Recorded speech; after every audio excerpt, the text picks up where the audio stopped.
Hello to everybody at the Young Enterprise Awards. I am so genuinely sorry that I can't be there myself.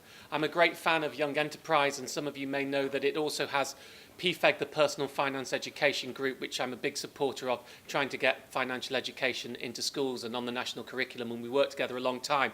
So I'm really delighted to have been presented with the Alumni of the Year award. It's something I don't often talk about because normally it's all about personal finance education for me. I know the award isn't here when I'm recording the video, but I'm going to pretend it's there. Wow, thank you so much. I love it. It's so beautiful. And you've got my name engraved on it already. Wow, superb. Now, really, Young Enterprise. I was thinking back of the date. My company was in 1989, which I'm guessing is a decade before many of you who are doing this year's scheme were even born.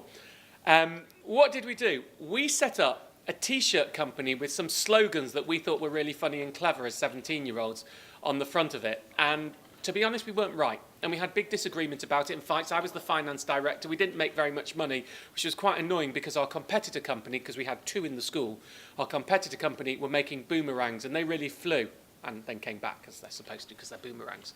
And they were very successful and they made loads. So it was really surprising for me because back then, and I don't know if you still do it, there was an exam that you had at the end of the time and everybody who did Young Enterprise had to fill it in.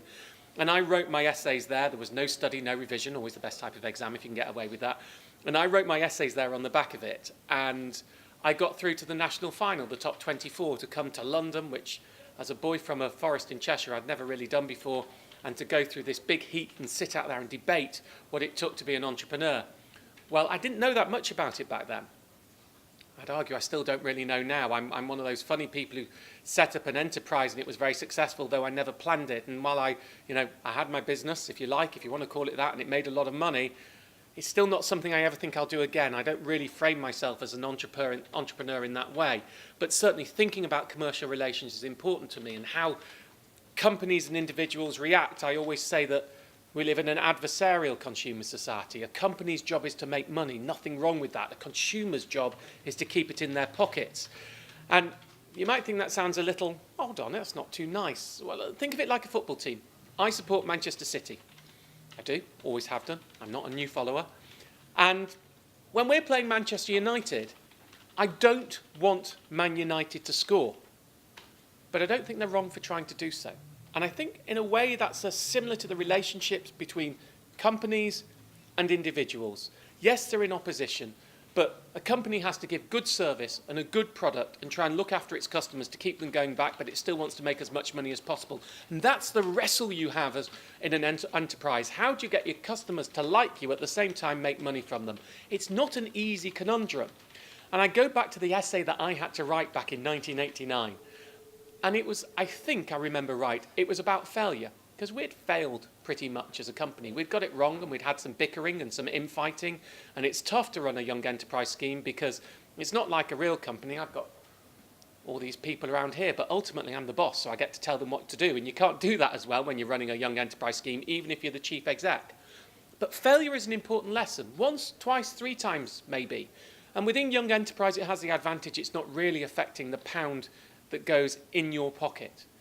Because it's by trying and taking risks that many people succeed. Now, I'm not a risk taker myself. I told you before, I don't consider myself to be an entrepreneur. I never really liked taking risks. And when I set up my enterprise, it cost me £100 to set it up at first, and then I only spent the money I had coming in on developing it as I went along. But many entrepreneurs do take risks, and some of them go bust, and then are successful later on.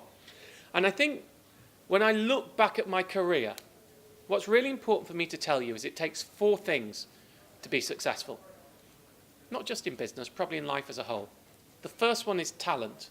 Well, I suspect by the mere fact that many of you there, you've got it. And there are more people who have talent than you think. The second one is hard work. Ultimately, if you work harder than everyone else, you put more hours in, hopefully you're going to get somewhere. When I was setting this place up, was working 90 hours a week consistently. That means even now I'm 44. I know I don't look it. I know it looks 26, but hey, I'm 44. I've probably already put in the working hours that most people do when they're 60, and that helps too. The third one, focus. Work out what you want to be, focus on it, tunnel vision, make sure that that works. Don't get drawn off.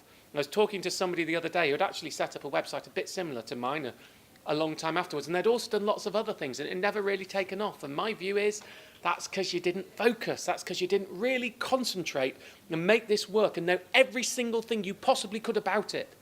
And the fourth one, and the most important of them all, and the one that you have to understand, is luck. And you can't manufacture that. And you can work hard, be talented and focused, and still have a business failure. And if that happens to do, the most important thing is you learn from it. Maybe next time you'll be lucky, and maybe the time after you can't. And if you can't cope with that uncertainty, then being an entrepreneur isn't for you. And you're perhaps better off to go and get a great job somewhere, get a good salary, work as hard as you possibly can to get yourself somewhere through a business. But if you're going to work as an entrepreneur and set up on your own, well, you're going to need an element of luck, and you're going to have to deal with it if you don't get that luck. That's not a reason for not doing it. The rewards and the freedom of working for yourself are fantastic if it goes right, but nothing is guaranteed. I wish you all the best of luck. Thank you once again for my award. I hope you have a wonderful evening tonight, and I'm so sorry I can't be there with you. And I hope at some stage in the future, maybe what was it for me 25 years ago, 25 years in the future, it'll be one of you in that room right now who's standing there and giving the speech as the Alumni of the Year.